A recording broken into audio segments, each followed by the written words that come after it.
પુરુષો કદી પૃથ્વી પરથી જતા નથી. અમુક સ્વામી મહારાજની લાગણી અને સમાભાવના પ્રસંગો. અમદાવાદની અંદર 2012ની અંદર જ્યારે બાપા અહીંયા 10 મહિના રોકાયા હતા અને તે વખતે સ્વામીશ્રીની જન્મજયંતિ 92મી જન્મજયંતિ આવી અને સ્વામીશ્રી પોતાના ઉતારાની અંદર પૂજા કરતા હતા અને સામે સંતો કીર્તન ગાતા હતા. પૂજા પૂરી થઈ અને કીર્તનો બધા પૂરા થયા એટલે પછી એક સેવક સંત હતા એટલે એમણે હાથથી ઈશારો કર્યો બાપાને કે બાપા 1, 5 અને 0 કે આપે 150 વર્ષ સુધી આ પૃથ્વી પર રહીને અમને બધાને સુખ આપવાનું. હવે એ વખતે આમ બાપા બહુ મિતભાષી હતા. આમ જે પહેલા જે આમ નહીં તમે કઈ ઈશારો કરો ને તરત સામે પ્રત્યુત્તર પ્રતિભાવ આવે એ રીતની સ્વામીશ્રીની એ વખતની પ્રકૃતિ નહોતી. થોડા શાંતિથી સમજે અને પછી પોતાનો પ્રતિભાવ આપે. એટલે પહેલી વખત જયારે પેલા સેવક સંતે કર્યું તો બાપા કઈ બહુ આમ બોલ્યા નહીં, સામે એવો પ્રતિભાવ ના આપ્યો. બીજી વખત એક્શન કરી અને પેલા જે સંતની ભાવના હતી કે 150 વર્ષ સુધી આપે અહીંયા રહેવા, તો તરત એ વખતે બાપા ફક્ત એક જ શબ્દ બોલ્યા, બાપા કે ચિરંજીવી. કે અમે 150 વર્ષ નહીં પણ ચિરંજીવી, કે એને કોઈ સમયની મર્યાદાની અંદર બાંધી ન શકાય. હવે ચિરંજીવી એટલે અક્ષર તત્વ, જે અનાદિ 5 તત્વની શ્રીજી મહારાજે પ્રથમના 7 અને વડતાલના 10મા વચનામૃતની અંત્યના 10મા વચનામૃતની અંદર વાત કરી છે કે 5 તત્વ એ અનાદિ તત્વ છે, જીવ, ઈશ્વર, માયા, બ્રહ્મ અને પરબ્રહ્મ. તો અક્ષર તત્વ જે સ્થૂળ રીતે બધા અલગ અલગ દેહ ધારણ કરી અને અનંત જીવોના કલ્યાણ માટે શ્રીજી મહારાજ આ પૃથ્વી પર એમને મોકલ્યા છે. પ્રથમનું 71નું વચનામૃત કે ભગવાન જયારે આ પૃથ્વી પર મૂર્તિ ધારણ કરે છે ત્યારે પોતાનું અક્ષરધામ તે સહિત જ વિરાજમાન હોય છે. એટલે આ વાત સમજવી અને બીજાને કહેવી. તો એ જ અક્ષર તત્વ આજ પર્યંત ચાલુ રહેશે. અને મહંત સ્વામી મહારાજ જેવા ગાદી આવ્યા ને વારંવાર એ શાસ્ત્રીજી મહારાજનો એક શબ્દ નહીં પણ વાક્ય એનો પ્રયોગ હંમેશા કરતા કે જયારે ભગતજી મહારાજ આ લોકમાંથી વિદાય લીધી તેમણે અને રાજકોટની અંદર જયારે શાસ્ત્રીજી મહારાજને સમાચાર મળ્યા અને રામજી ભટ્ટ ભેગા હતા એટલે રામજી ભટ્ટ એવું બોલ્યા કે હવે પૃથ્વીનું મંગલ ગયું. ભગતજી એ પૃથ્વીનું મંગલ હતા. અને એ વખતે શાસ્ત્રીજી મહારાજ બોલ્યા કે સત્પુરુષ કદી પૃથ્વી પરથી જતા નથી. અને મહંત સ્વામી મહારાજના મુખે વારંવાર આપણે એ વાક્ય સાંભળ્યું અને પોતે હાથથી હેન્ડ રિટન પણ લખી આપ્યું કે સત્પુરુષ કદી પૃથ્વી પરથી જતા નથી. તમે થોડા મહંત સ્વામી મહારાજના આશીર્વાદ સાંભળો તો કેટલીક વખત આપણને સ્પષ્ટપણે પોતે પ્રગટ છે અક્ષર દ્વારા એવી આપણને પ્રતીતિ થાય. અને મહંત સ્વામી મહારાજ એક વાર તો એવું બોલ્યા કે ભગવાન અને સંત એ આપણા BAPS સંપ્રદાયની અંદર જ પ્રગટ હોય. એ અમેરિકામાં, રશિયામાં, આફ્રિકામાં ત્યાં પ્રગટ ના હોય કે BAPS સંપ્રદાયમાં એટલે ભારતમાં જ પ્રગટ હોય. અને એક વખત મહંત સ્વામી મહારાજ બોલ્યા કે કરોડો વર્ષ સુધી સત્પુરુષ આ પૃથ્વી પર રહેશે રહેશે ને રહેશે. એટલે આપણે ત્યાં ઉધારો નથી. જે પ્રથમ ભાગ જયારે આ આદર્શજીવન સ્વામી લખ્યો છે એની અંદર જયારે શાસ્ત્રીજી મહારાજ ધામમાં ગયા એનું વર્ણન બહુ જ સુંદર રીતે, એટલે એ સમયનું આખું વાતાવરણ આપણી નજર સમક્ષ ખડું થઈ જાય એવું વર્ણન લખ્યું કર્યું. પણ પછી છે ને નીચે બહુ એક સુંદર વિભાવના કરી છે. એ વિભાવનાની અંદર શું છે કે આપણી જે સંસ્થા છે BAPS સંસ્થા, શાસ્ત્રીજી મહારાજે સ્થાપેલી સંસ્થા, એની અંદર જયારે પણ સૂર્યોદય થાય એની અંદર જેની અંદર જયારે પણ સૂર્યાસ્ત થાય કે તરત જ સૂર્યોદય થઈ જાય, જેથી કરીને મુમુક્ષુને અંધારામાં અટવાવાનું રહેતું નથી. બહુ સારી વિભાવના કરી.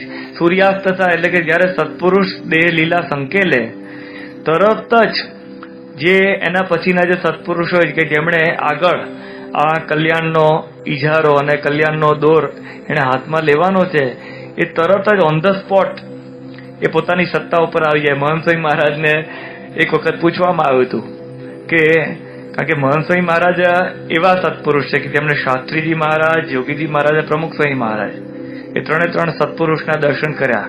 આમ તો શાસ્ત્રીજી મહારાજ એવા ગુણાતીત સત્પુરુષ કહેવાય કે અત્યાર સુધીના બધા જ અક્ષરબ્રહ્મ તત્વ એમની હાજરી શાસ્ત્રીજી મહારાજે અનુભવી. કારણ કે શાસ્ત્રી મહારાજ 2 વર્ષના હતા ત્યારે ગુણાત્યાન સ્વામીએ એમને વર્તમાન ધરાવેલા. એટલે ગુણાત્યાન સ્વામીનો સીધો સ્પર્શ ભગતજી મહારાજને તેમણે સેવ્યા, પોતે અક્ષરબ્રહ્મ તત્વ.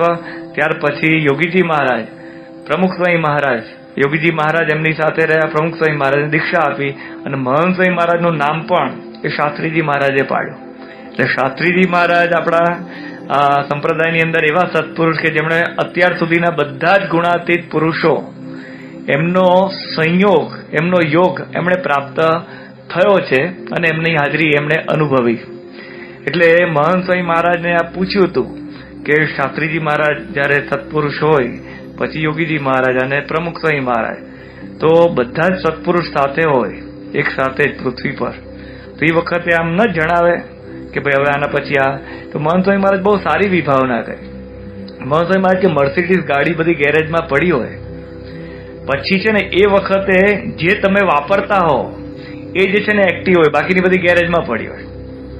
સામર્થ્ય તો એટલું જ હોય એની, ધારો કે 50 લાખ કે 80 લાખ એની કિંમત હોય ને, તો એની કિંમત એટલી ને એટલી જ હોય, એટલો જ એનો પ્રભાવ અને બધી જ એની જે પણ ગાડીની આપણે કહે ને કે ગરિમા એ બધું હોય.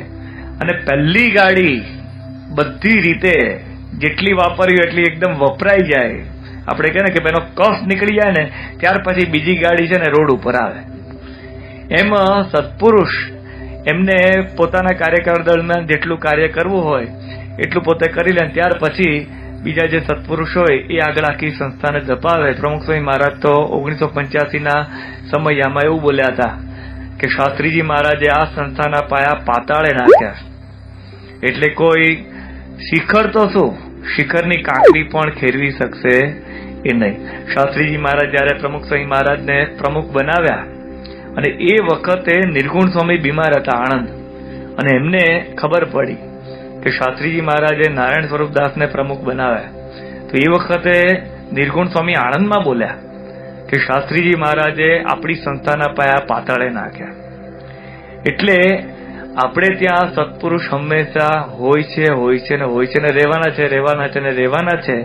તો આવી એક અદ્ભુત સત્પુરુષની હાજરી એ આપણને પ્રાપ્ત થઈ છે, આપણા બહુ જ મોટા ભાગ્ય.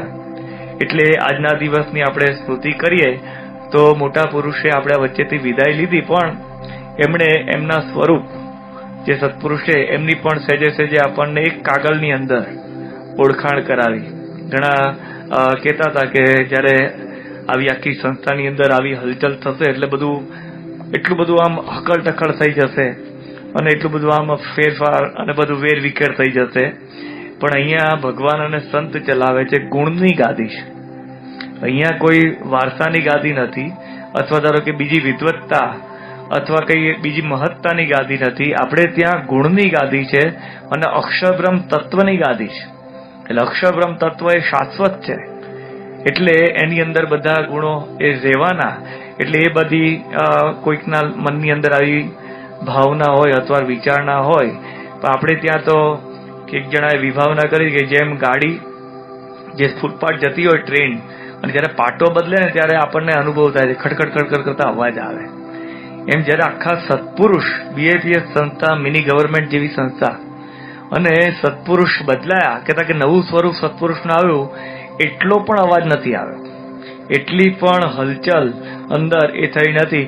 એ સત્પુરુષનું પ્રગટપણું અને એનો પ્રતાપ, એનું સામર્થ્ય એ પોતે કહેવાય કે સહેજે નવા સત્પુરુષની અંદર એ આપણે બધા જોડાઈ ગયા.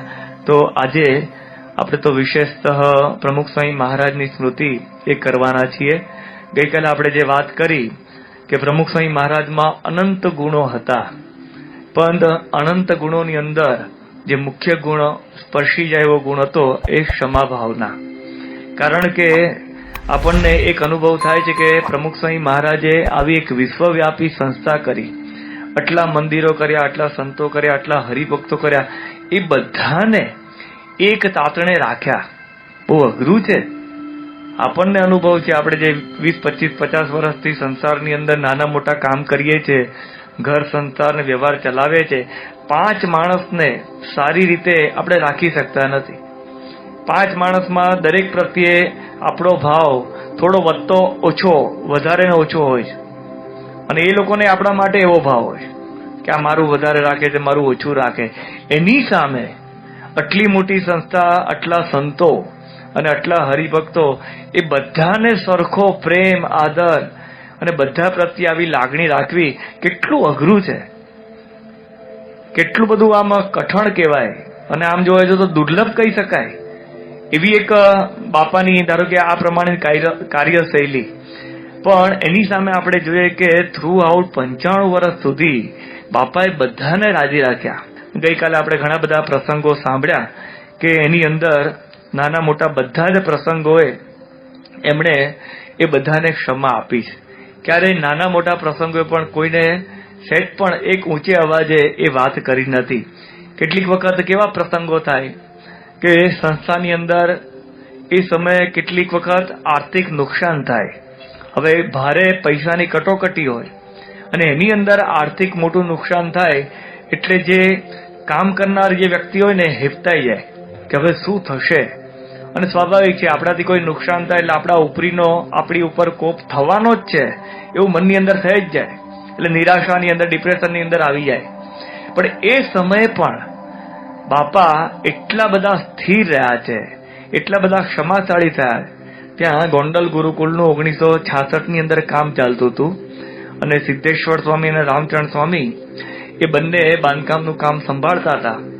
હવે જે ગોંડલની અંદર સભા મંડપ, જે પ્રાર્થના ખંડ, એનો સ્લેબ લેવાતો હતો.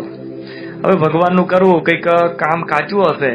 આ બાજુ ગોંડલ ગુરુકુળ ઉદ્ઘાટનના દિવસો ઓછા ને એની અંદર આ બધું કામ ચાલતું હતું અને અચાનક એ સ્લેબ તૂટ્યો.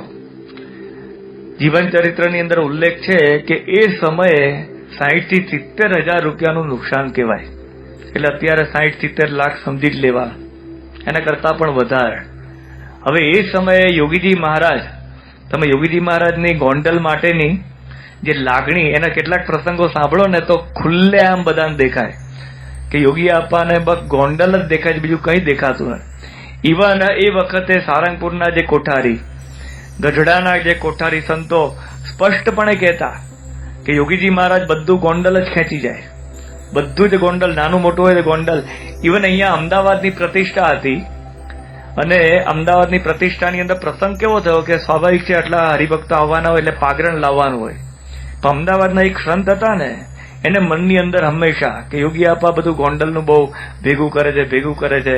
એટલે આ વખતે અમદાવાદની પ્રતિષ્ઠામાં આપણે ગાદલા છે ને ગોંડલથી મંગાવાય, આપણે પૈસા ખર્ચીને વાપરવા નથી. મુરાદ આવી કે કેમ કરીને યોગીજી મહારાજ પાસેથી આ ગોંડલમાંથી આ બધી સામગ્રી લાવી. બાપા તો લેશ માત્ર આની અંદર ભળે નહીં, પણ પેલા એટલું બધું પ્રેશર યોગી આપા પર કર્યું અને કહ્યું ગમે તેમ કરીને ગાદલા એ અમદાવાદની પ્રતિષ્ઠામાં તો ગોંડલના જ વાપરવા. અને યોગી આપા કેવું છે, 2-3 વાર પોતાની રુચિ બતાવે, પછી સમજે કે ભાઈ આમાં હવે કઈ તલમાં તેલ નથી. એટલે યોગી આપા સંમત થયા. પણ કઈ શરતે સંમત થયા? એમણે પ્રમુખ સ્વામી મહારાજને વાત કરી કે હું ગાદલા આપું, પણ તમારે ગણીને લઈ જવાના અને ગણીને પાછા ગોંડલ પહોંચાડવાના. જો એ બાહેધારી તમે લેતા હો તો ગોંડલના ગાદલા આપો.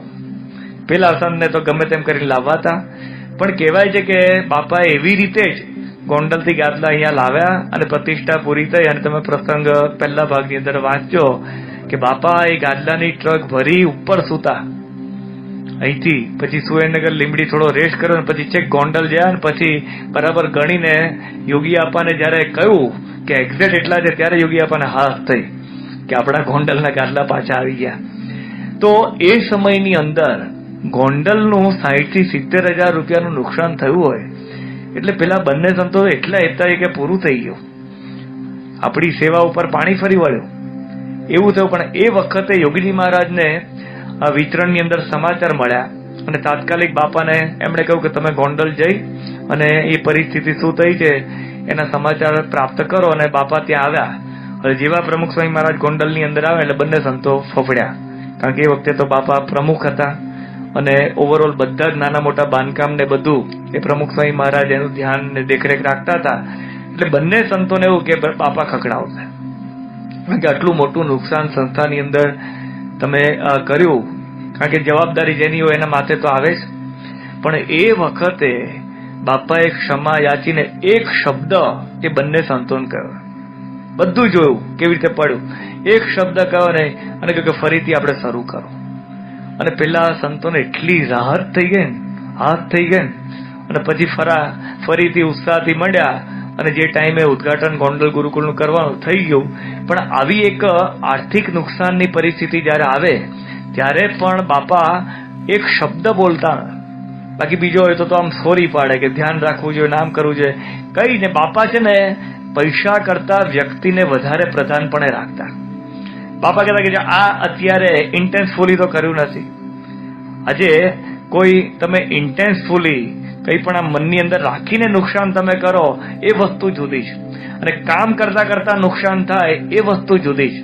આપણે શું કરીએ છીએ, આપણે ધારો કે કોઈને કામ સોંપ્યું પછી એનો ઇન્ટેન્સ હોય કે ના હોય, એની સારી ભાવના હોય છતાં પણ કામ ખરાબ થયું એની ઉપર પછી ઢોળી નાખ, એને પછી જ્યાં સુધી થોડું જે કહેવાનું એટલું કહી જ નાખવાનું, પછી પાછું કે હવે તમે કરજો. પ્રમુખ સ્વામી મહારાજની આ વિશેષતા આપણને દેખાય. પરિણામે બધા ઉત્સાહથી વગર મોટિવેશન આપ્યા સિવાય બધા કામ કરે. ભૂલ માણસ માત્ર ભૂલ થાય, પણ એની ભૂલ કરવાની મુરાદ નથી, એની ભૂલ કરવાની અંદરમાં ઈચ્છા નથી, એવી ભાવના નથી. પણ આવા પ્રસંગે પણ એ બાપાએ એમને સાંત્વન આપ્યું છે, આશ્વાસન આપ્યું છે. 1981માં અહીંયા સ્વામિનારાયણ નગર થયું હતું અને અક્ષર વિહારી સ્વામી પાણી વિભાગની અંદર હતા અને પોતાનો પ્રસંગ એમણે જીવામેન નિરીક્ષાની અંદર લખ્યો છે. તો પાણીનો જે હોજ હતો, હવે ખબર નહીં રાત્રે કંઈક પાણી ચાલુ રહી ગયું હશે અને પાણીનું આખું સરોવર ત્યારે બનાવતા, ત્યારે કઈ એવી ટાંકી નહોતી અથવા અંડરગ્રાઉન્ડ ટાંકી નહોતી, મોટો આખો હોજ એટલે કે સરોવર બનાવે એમાંથી પછી પાણી આખા નગરની અંદર સપ્લાય કરવાનું હોય. હવે એ વખતે રાત્રે કોઈકનાથી મોટર ચાલુ રહી હશે અને સવારે આખું સરોવર ભરાઈ ગયું અને ફાટ્યું અને આખા જ નગરની અંદર એ વિભાગની અંદર પાણી પાણી પાણી થઈ ગયું. અને એ સમયે કહેવાય છે કે 15,000 થી 20,000 રૂપિયાનું નુકસાન 1981માં થયું. હવે એકદમ નવા સંત અને વિભાગની જવાબદારી આપી હોય, એને કલ્પના પણ ન હોય. હવે જયારે સેવા કરવા માટે આપણે આવ્યા હોય ને આપણાથી આવી અસેવા થઈ જાય ને ત્યારે તો પારાવાર દુઃખ થાય. અને એ વખતે પણ પ્રમુખ સ્વામી મહારાજ સર્વે સર્વા હતા. એટલે પહેલી બીક શું લાગે, કોઈ પણ માણસને લાગે, તમે જયારે કોઈ કામ કરતા હો ને કઈ ભૂલ થાય ને એટલે પહેલા તમારી ઉપર જે હોય ને એની બીક લાગે કે પહેલી એની પ્રતિક્રિયા કઈ હશે.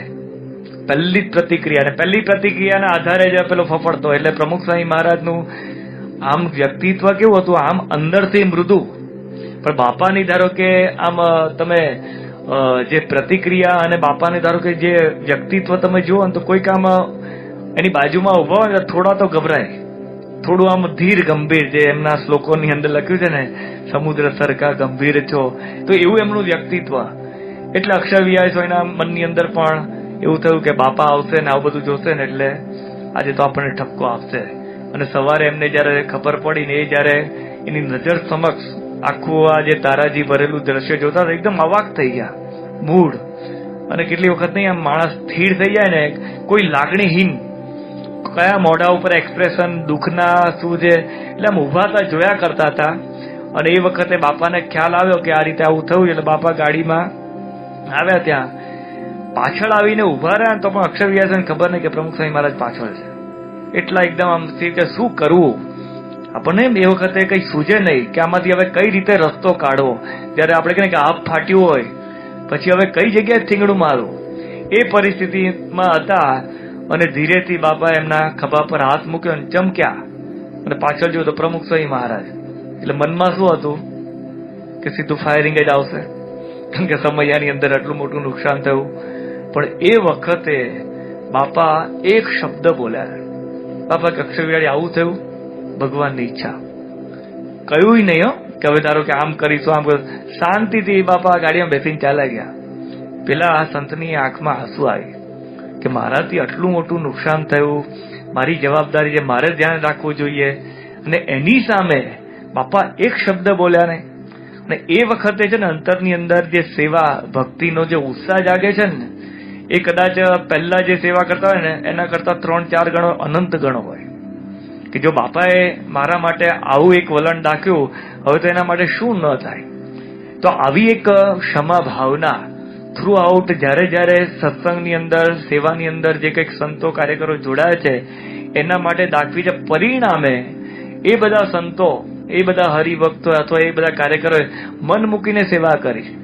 આપણને આનો પણ ખ્યાલ છે કે દિલ્હી અક્ષરધામની અંદર પેલું શોર્ટ સર્કિટ જેવું થયું, થોડી હોનારત થઈ અને સારું એવું બધું થયું હતું.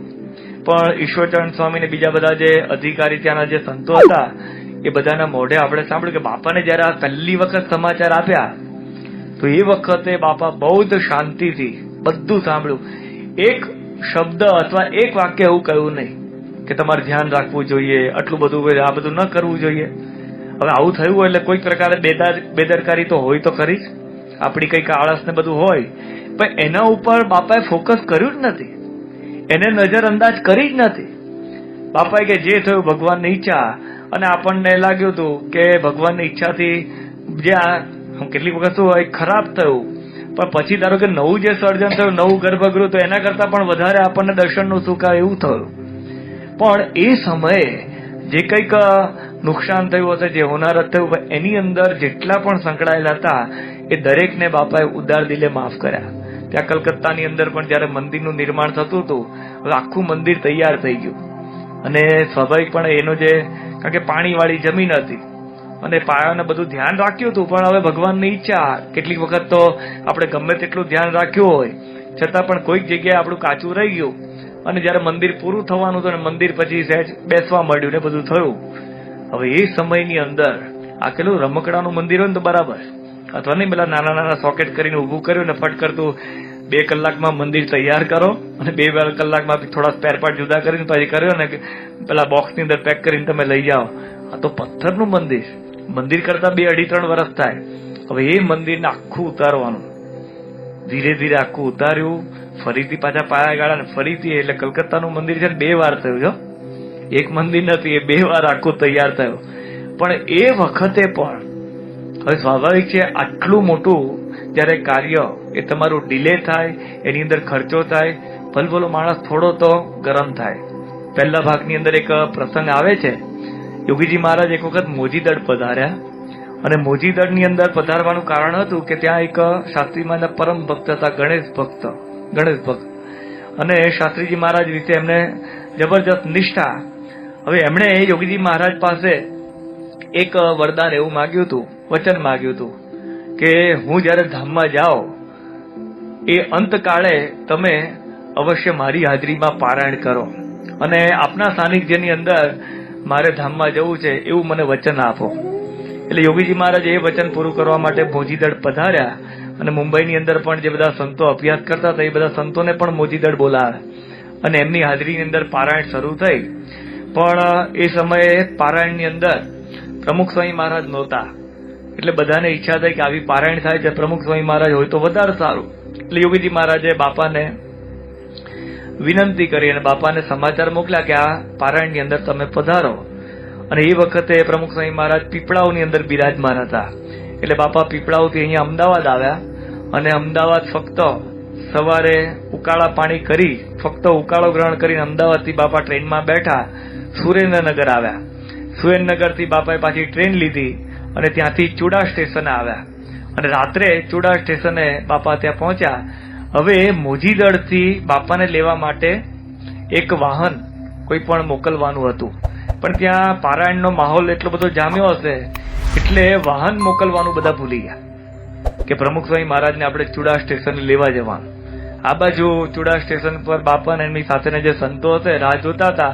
અડધો કલાક થયો, કલાક થયો, પણ કોઈ વાહન મળે. હવે રાત્રે હવે ક્યાં સૂવું, ક્યાં વિરામ કરો, એટલે બાજુમાં એક જીન હતું એની અંદર માંડ રાત પોતે બાપા ત્યાં રહ્યા. બાજુમાં એક ડંકી હતી ત્યાં નાયા. ખાવાનો કોઈ મેળ પડ્યો નહીં. સવારે ખાલી અહીંયાથી અમદાવાદથી ઉકાળો પીને ગયા હતા અને ત્યાં આખા દિવસની અંદર જમવાનો કોઈ મેળ પડ્યો નહીં. એટલે જીનની અંદર રાત રહ્યા અને બીજે દિવસે સવારે પાછા નાઈ ધોઈને સ્ટેશને બેઠા હતા. હવે પારાયણના વક્તા પદે પૂર્ણાહુતિની અંદર પ્રમુખ સ્વામી મહારાજને બોલાવ્યા હતા. એ વક્તાની આવી પરિસ્થિતિ, એ વક્તાને બોલાવનારા સંસ્થાના પ્રમુખ એને મોજીદળ સુધી લઈ જવા માટેનું કોઈ વાહન નહીં. સવારે પણ પેલા લોકોને ખ્યાલ ના આવ્યો કે પ્રમુખ સ્વામી મહારાજ માટે કોઈ વાહનની વ્યવસ્થા કરવી જોઈએ.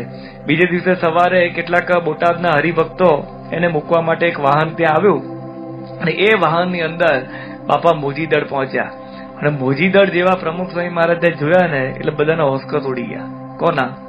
કે જેને વાહનની વ્યવસ્થા સોંપી હતી ને એને ત્યારે લાઈટ થઈ કે બાપાને તો મોકલવા માટે ગઈકાલે રાત્રે આપણે ગાડી મોકલવાની અને આપણે ભૂલી ગયા ને બાપા એની રીતે આવ્યા અને બધા એવા ફફડતા હતા ને એટલે તરત જ બાપાના ચરણોમાં બાપા મારી ભૂલ થઈ ગઈ, અમે ભૂલી ગયા.